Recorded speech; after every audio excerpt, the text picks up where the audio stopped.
Good morning. I hope everyone is enjoying their Memorial Day weekend.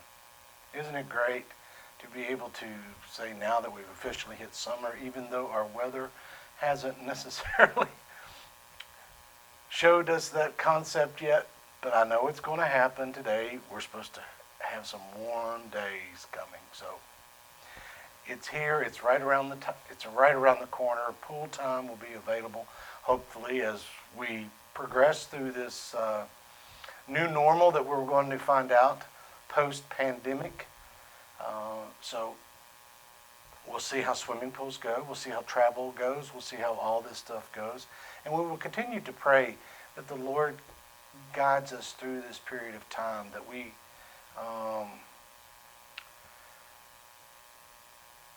that there will not be a spike in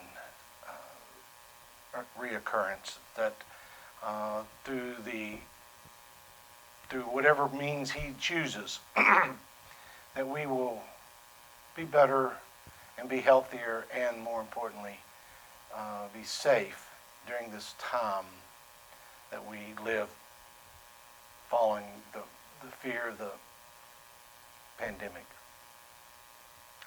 I know there are many things going on in our lives that kind of make it difficult for us.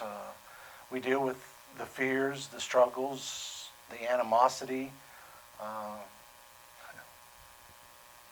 the treatment that or disdain for people that we have in general, who we disagree with. We seem to have I don't know want to say an exaggerated, but we've gotten awful sensitive.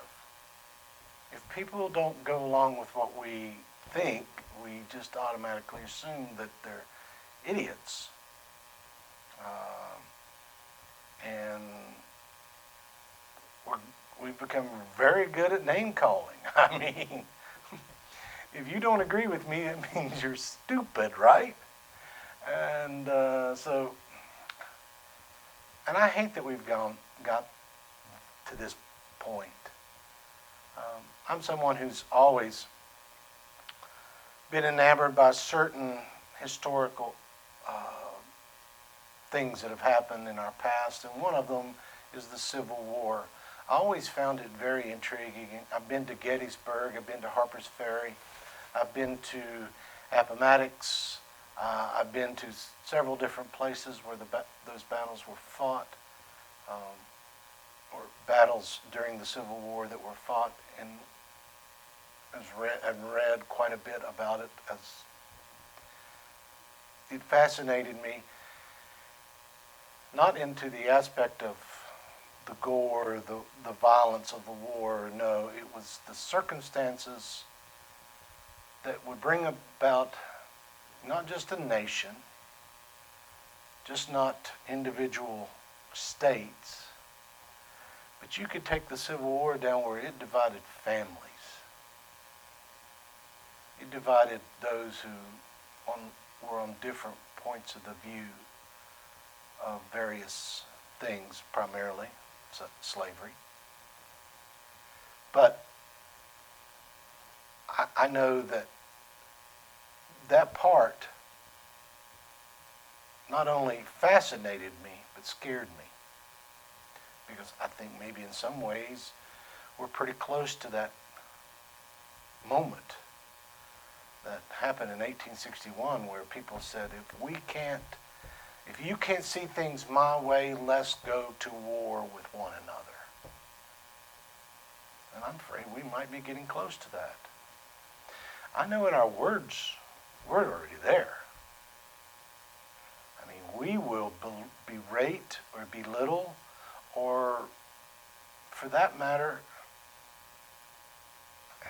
I don't know to what level that you want how far you want me to go in thinking this, saying this, but I mean, I can see people of the same family treating each other with such disgust and such hatred over disagreements and ideas. Now, don't get me wrong. I know some people, they're invested in these. And I get that. But as followers, and I'm speaking to people who are followers of Jesus Christ, I think we've all been asked to invest ourselves someplace else first. I know that the idea of the Memorial Day weekend, for some people, there's a conflict.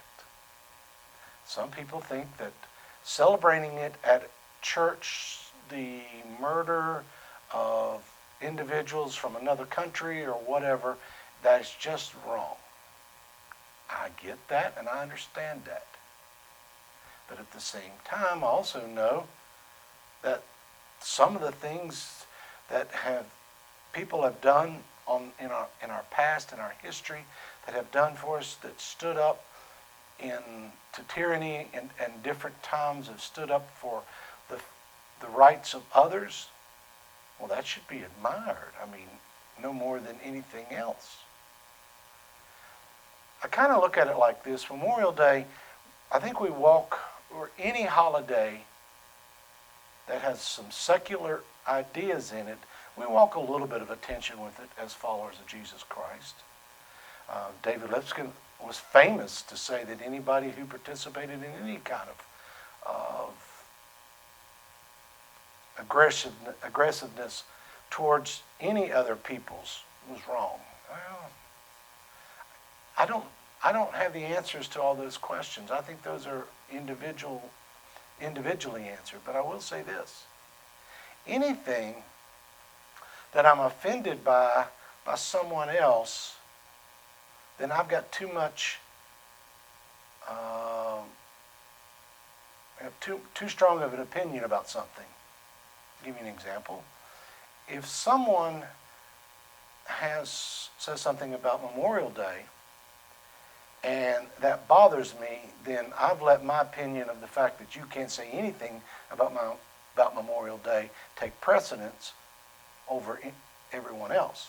In the same token, if you don't say something about Memorial Day and you're offended by that, then you've let that idea take precedence.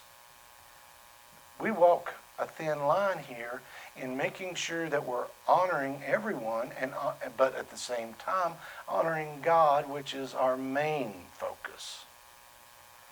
Jesus said that anyone who would lay down their life for someone they loved, that was a good thing. That was a form of love. John says the same thing in 1 John. So I think we should be respectful of those who have laid down their lives in pursuit of someone else's ideas. And think about this. The very idea of our country is founded on the freedom to live, to pursue happiness, and to choose, make your own choices. Those are ideas that are important. And as a people, we now value those almost above everything else. Sad to say, but they are important, but maybe not to that degree. But we do need to be mindful that through all the wars that the soldiers for the United States of America have died in the pursuit of a specific idea, the freedom of others. No soldier could ever walk by someone who was being held captive by someone who was intending harm to them. It's just not in their nature. And it's not in our nature as a nation to stand by sometimes and let that happen. Now, it takes men of diplomacy, and that's why through elections we elect men to decide those elements. Are these the causes we want to go after, or are these the causes? That debate can be had by many. But to think that we should stand idly by and let people be mistreated, I don't think that's what we mean either. And I don't think God would ask for us just to ignore people who are being harmed. There's a country There's a country called Kyrgyzstan. I know I was going to mess that up trying to say it. It's not something you say every day. But anyway, they have a monument there that's built on behalf of those who have died, but not in those who have died in victory, but those who have died because they would not fight for other people's causes. And those causes generally were neighboring countries around them that would come in and take their men to go die and fight. They would just corral them. And they built a monument for these people who died, but not in the murder of others, but against the regimes that would come in. Now that takes some serious courage, does it not? I'm for that kind of memorial, that you would be willing to die in defiance of someone making you do something. I can see that. Most importantly, I can respect that, and I can admire that. I wish I was more like that sometimes in aspects of my life. I was willing to say no to someone or to something, no matter what. In our nation, we are so consumed by, if you don't agree with me, you have to agree with me. And if you don't, then I'm going to degrade you. I'm going to devalue you. That is the only reason we can do the things we do. And if you want to follow some aspects of history, that's exactly what societies have done in their past in order to make what they were getting ready to do seem okay. Much in the same way that slavery came about. The reason they could approve by slavery was they kept saying, well, these humans were inferior. So we're not really devaluing a regular person. These are undervalued human beings to begin with. So we can put them in slavery. Yeah. That's how it starts. That's how, like in World War II, when Hitler devalued Jews. He said they were inferior people. So you can kill all of them you want. Generally, that's what happens. We devalue the value of human. And the reason I say is that we're at that tipping point, maybe that we haven't been in a long time, is because that is the status quo now of someone who, if they disagree with you, what do? You immediately devalue them. You tell them they're stupid because they don't agree with you.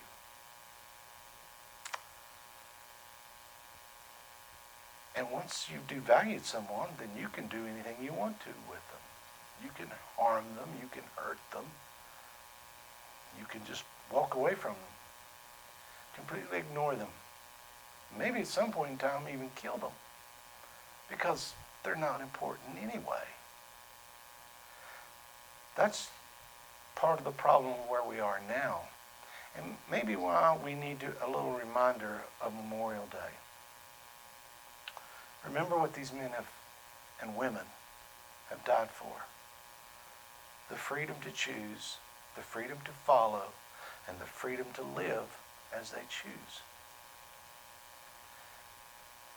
And it seems that we follow an example with that, because Jesus died so that you had the freedom to choose, the freedom to follow, and the freedom to live as you saw fit. Because his death bought you that freedom. Because without his death, you have nothing to choose. You're dead. You either accept life and follow him, or you just live in the same dead world that you've got. Much like soldiers who have walked by, who would not walk by prisons or bunkers of people held against their will. They couldn't walk by them. They had to set them free. or die trying to set them free. Jesus died setting you and I free. We can't ignore that. Every Sunday we celebrate the fact that Jesus has set us free. Now, I don't want to celebrate anybody's death, anybody else's death in such a way that it's gory and disrespectful. But what I want to do is when I remember, I'm thankful, I'm honoring what they do, and I'm respectful of what they accomplished. And maybe through that process, I will be more considerate of those that I come in contact with. I'll remember that they have the right to choose. They have the right to decide. They have the right to believe whatever. I don't think we will never convince anybody by calling them stupid. Stop it. Please. Let's just get along. Let's be kind toward one another. As Jesus said in the Sermon on the Mount, do unto others as you would have them do unto you. Seems pretty simple to me. Love everyone, even those who are going to harm you. Jesus calls us to walk on a different path, a different way, a different attitude. And that sometimes takes courage, takes strength, and maybe the most enduring quality is determination. That no matter what, you're going to honor the ideas and concepts that he does in your life as you engage with everyone else around you. You're not going to be the person who causes trouble. Yesterday I was in a parking lot, and in that parking lot there was a car that parked right beside of a truck, intentionally parked beside, and I say this intentionally, I didn't see him park the car, but having noticed the way the car was parked, that the person who wanted to get into their vehicle, the truck, couldn't get into their vehicle, the truck. It was that close. I don't know how you get a vehicle that close. But on their bumper was a sign, "Peace leads us." Something to that effect. But anyway, the caption was "Peace." And I'm sitting there thinking to myself, and I appreciate anyone who wants to elevate peace in a discussion. I'm all in favor of it. But at the same time, I'm thinking to myself of the disagreement that they're having with their idea. They deliberately did something unto someone else that would cause war. That would be intrusive in nature. That would be condescending to say that you would park your car in such a way that someone couldn't get into theirs. That's saying, I'm more worthy than you. Get out of my way. We need to desperately to connect the dots of what we believe and how we act. If we believe that people's rights they have them, then let's act like it. If we believe that people have the right to choose to live any way they want to, let's let them have that. And in the same token, as followers of Jesus Christ, let's love them even when we don't necessarily agree with them. Jesus asks us to be just like he was. You remember when Jesus would be he was always being criticized for the people that he hung out with. He was always being put down because, why are you with these folks? They're worthless. That devalue thing. It's a dangerous quality. In fact, it's so dangerous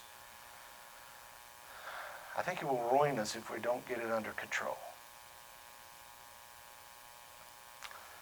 Today, we are going to get around the table and we're going to take the communion. We're going to take the bread which Jesus offered up his body for us. And we're going to take the cup which he offered up for us as represents his blood. He laid down his life so that we would have a life to pick up with. When we come out of the water of baptism, it literally means that we walk into a new life, that we come out of the grave of Jesus' grave and assume the life that he now has given us. But I want us to live like good followers of Jesus Christ. I want kindness should be on our lips. It should be in our hearts. We should be those people that Jesus was, who didn't look to put someone down. He was more interested in lifting someone up. I hope that you will have a great Memorial Day weekend, and I hope, more importantly, that as the days progress, you will feel the opportunity to come back to and worship with us at Park Avenue. We are so excited to continue to give you these lessons, and we were going to continue no matter what. I'm just going to offer up some small lessons to those who do not have the opportunity to always come to a worship service. If there's anything that we can do to say or give to you in such a way that can help you, please let us know. Follow us on Facebook. Seek us out on the internet through parkavcoc.org website. Or you can email me at mark.mitchell@parkavcoc.org. I continually strive and pray that you have a great time, that your life develops meaning, but more importantly, that you take everyday steps toward Jesus Christ in your life. No matter where you're headed, put Jesus first. Thank you, and have a great day.